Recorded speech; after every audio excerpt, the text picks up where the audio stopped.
we're coming at you from Fort Lauderdale. We're at the inaugural Women's International Boxing Hall of Fame, and joining me right now, I don't want her to beat me up, but one of the most well-known fighters, retired undefeated, Lucia Rijker, one of this year's inductees. What a fantastic event! And you know, you said something in your speech that really hit home with me personally, and well, I have something else I'll mention too, but you pointed out that collectively you felt proud for Claressa Shields' victory with the Olympics and everything else. And you know, that's been my driving question I'm asking everyone, because I think it was great. Tell us about that. Like, how, you know, I know that, you know, you're not old and you look at yourself as a pioneer and everything, but well, explain why you felt so, you know, joyful over her success, because you were part of it, really laying the foundation. Well, when you conquer something, when you accomplish something, whatever it is, if you can't share it, it's useless, right? So when you are a trailblazer and you want to prove something, women can fight, or women should be respected in a sport, or women should have a choice when they're young, they could choose boxing if they choose to, right? And then years and years later, nobody believes in it. I said, it's coming, it's coming. No, it's not coming, you're crazy. They thought I was crazy because I kept going, no, 2012, it'll be in. Don't worry, I remember Christy Halbert calling me. She's like, it's not going to be in. It's not. I said, trust me, you can't give up. 2012, it's going to be in, it's going to be in. And then when it's in, and then you see women like Claressa, who fights like a monster. She is like the female Mike Tyson. I looked at it and I thought, oh my God, it's like giving birth. It's better than giving birth. I don't know, because I don't have kids, but for me it was like giving birth. So. Well, you know, I asked Chevelle Halbach, who was on here before, and you know, I asked her what her thoughts were about, you know, the Hall of Fame and you guys, and she made an interesting point, and I share her feelings. She said that this is great. Sue Fox did a great job. This is a great foundation, and we're looking forward to the next one. But she's kind of a little peeved that women are not included. I mean, let's face it, boxing is boxing. We shouldn't draw the line that there's women's boxing, men's boxing. Of course, there's different classes. A woman fight fellow women, men fight men. But really, when you're in a Hall of Fame, it's for the sport. It's Yes. not for men or women. Exactly. And, you know, she felt that, you know, really, women boxing was kind of dissed by the Hall of Fames for men, because the great female fighters should be remembered in one Hall of Fame. They shouldn't have to draw that line. What's your thoughts on that? Well, I was inducted in the 2009 World Boxing Hall of Fame in California, which I was honored among 27 inductees, or selected people. So I was honored. Then I was a special guest at the New York Yeah, I was there, definitely. Yeah, Boxing Hall of Fame. So I really feel honored. You have to look at boxing. Like, boxing has been more than 100 years old and very competitive and very popular among men, as men.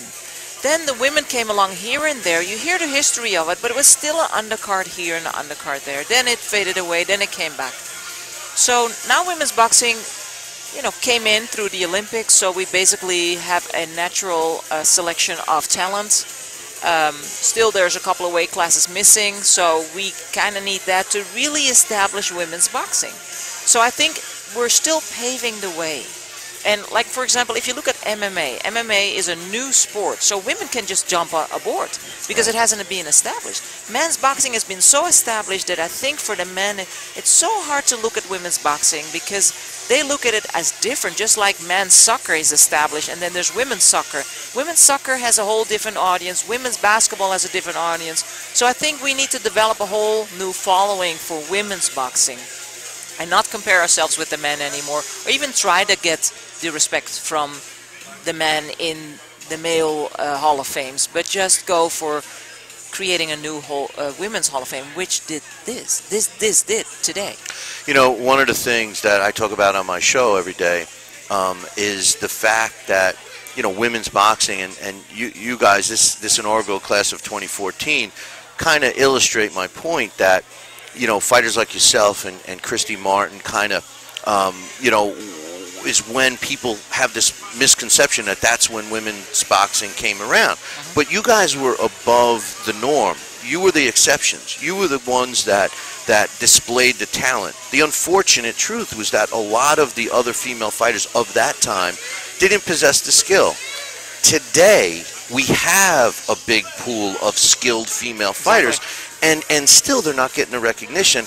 And earlier I was blaming it on the promoters, because the promoters, I feel, aren't the ones that are given the chance to the female fighters. We all know that the female fighters normally put on the entertaining bouts. They fight each other. They're not afraid. They're not ducking anyone. What's your thoughts? I think men's boxing is struggling right now. So the male promoters are surviving and surviving, and you're knocking on the door. Hey, I got a great female. Yeah. But I'm surviving, right? So I think that women's boxing should be on their own, and I think there's a big market for it, especially now men's boxing is changing. It's getting less and less popular. But we shouldn't knock on the door of the male promoters. They don't know what to do with women. Women are different to handle, different to market.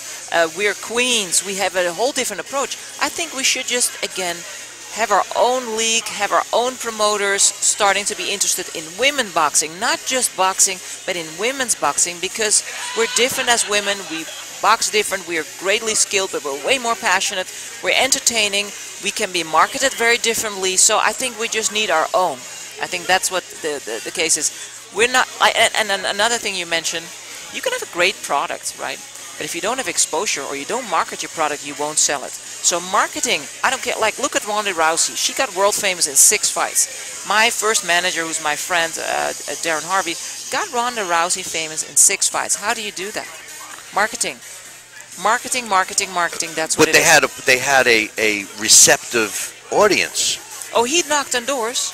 He knocked on doors. He knocked and knocked and knocked. She was the first female to get in the UFC. She has a contract that nobody has in the UFC. So it's just believing in the woman you represent, believing in women's boxing, and knocking on doors, having the contacts, and getting the exposure. Because it's with everything. Once I was in a movie, everybody recognized me, and my career got awarded with $1 Million Baby, right? People believe that I was this mean person because people believe what's on the big screen. So marketing is the key for women's boxing. I'm smiling because we saw the clip earlier of, in the movie, you're hitting her while she's down, you got this, it's like that stereotype now, but anyway.